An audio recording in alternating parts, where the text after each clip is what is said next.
जय हिंद बच्चों। तो आज हम करेंगे एक क्वेश्चन जे एडवांस 2018 से। The question is from kinematics. The question is saying is solid horizontal surface is covered with a thin layer of oil. Oil से ढक दिया सरफेस को। A rectangular block of mass m kg is at rest on the surface, rest कर रहा है। Impulse of 1 newton second is applied on the block at t equal to 0 so that it start moving along x axis with velocity this। एक surface पे कुछ oil बिछा हुआ है और इस पे हमने एक ब्लॉक को रख दिया और इस पे हमने एक इम्पल्स अप्लाई कर दी 1 न्यूटन सेकेंड की, जिससे इसको वेलोसिटी मिल गई कुछ इस तरह से, function of time, where V naught is constant and tau is equal to 4। ये टाउ गिवन है, 4 गिवन है। The displacement of block in tau second is, कितना होगा निकालना है हमको। ठीक है, तो पहले तो बात करते हैं कि इम्पल्स क्या होता है ना, और ये फंक्शन क्या है दे रखा है हमको। तो एक्चुअली इम्पल्स होता है चेंज इन मोमेंटम, मतलब P final minus P initial. अब फाइनल मोमेंटम लेट सपोज जैसे ही बस लगा ऐसे कुछ वेलोसिटी मिल गई, है ना। और अगर इस फंक्शन से देखूं मैं, ये जो फंक्शन आपको लिखा हुआ है ऊपर ये, तो this function is simply V naught e की power minus T by tau. अगर मैं इस फंक्शन में t इक्वल टू 0 पुट करूं, लेट से कि शुरुआत में कितनी स्पीड थी, तो निकल के आएगा वी नॉट e की power minus 0। That mean this is equal to V naught. मतलब शुरुआत में जो स्पीड थी, बिल्कुल शुरू में इंपल्स लगते ही, वो स्पीड वी नॉट थी, है ना। तो जैसे इंपल्स लगी इसको स्पीड वी नॉट मिल गई। ठीक है, तो हम बात करते हैं इम्पल्स की। इम्पल्स होता है मोमेंटम चेंज का। तो पहले मोमेंटम इम्पल्स लगने से पहले इट वाज 0, और बाद में लगते ही एम वी नॉट हो गया यहाँ से टी इक्वल टू 0 पे, जस्ट इम्पल्स लगते ही। And this impulse is given as 1, so 1 equal to mass is 0.4, तो v naught equal to 1 upon 0.4, this is equal to 2.5। मतलब इम्पल्स के अप्लाई होते ही इसको स्पीड मिल गई 2.5, है ना। अब जैसे चलना शुरू किया तो यहाँ पे ऑयल बिछी हुई थी, तो ऑयल ने कुछ इस पे फ्रिक्शन लगाया होगा पीछे की तरफ, इसके मोशन को रोका होगा, जिसकी वजह से इसकी वेलोसिटी कुछ इस तरह से वेरी करने लग गई।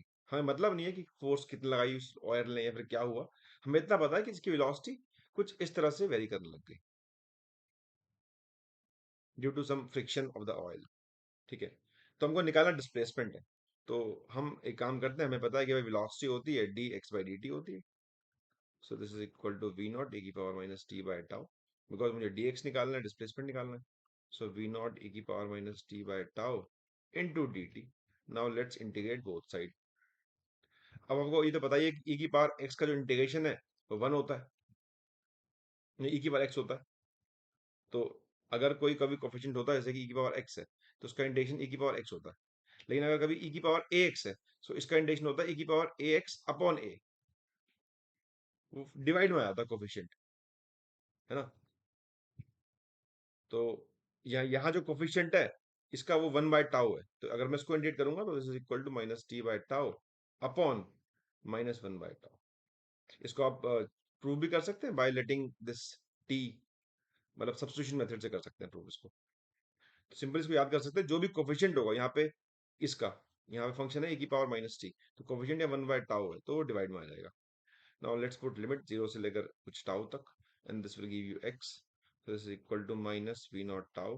पुट करते हैं लिमिट्स, सो e की power minus tau by tau minus e की power minus 0, this is equal to v naught tau e की पावर माइनस 1 और बाहर एक नेगेटिव हो रहा है, so v naught tau 1 minus 1 by e। This is our displacement at this time. Tau पे put करना है, तो अभी वैल्यू सारी पुट कर लेते हैं। v naught is our 2.5, tau is 4, 1 minus 1 by e दे रखा है आपको 0.37, so this is equal to 10 and this is equal to 0.63, this is equal to 6.3 metre, मतलब 6.3 मीटर ये ट्रेवल कर चुका होगा इतने टाइम बाद। तो किसी भी टाइम पे पूछा गया हो आप निकाल सकते हैं by integrating like this and just putting the limits, वही इस टाइम पे चाहिए 4 सेकंड या 5 सेकंड पे। तो इस तरह से क्वेश्चन कर सकते हैं, काफी इजी सवाल है। सो आई बिलीव कि जो मैंने एक सीरीज स्टार्ट की है इसमें बहुत सारे क्वेश्चन मैं रोज सॉल्व करता हूँ, कम से कम 1-2 सवाल। इसको मैं 9 बजे और 10 बजे अपलोड करता हूँ, इसको आप देख रहे होंगे और अपनी नॉलेज को बढ़ा रहे होंगे। इस तरह की और वीडियोस के लिए आप मेरी प्लेलिस्ट को एक्सप्लोर कर सकते हैं, डिफरेंट चैप्टर्स की, और अपनी नॉलेज को बढ़ा सकते हैं। सो this is all about this question, thanks for watching.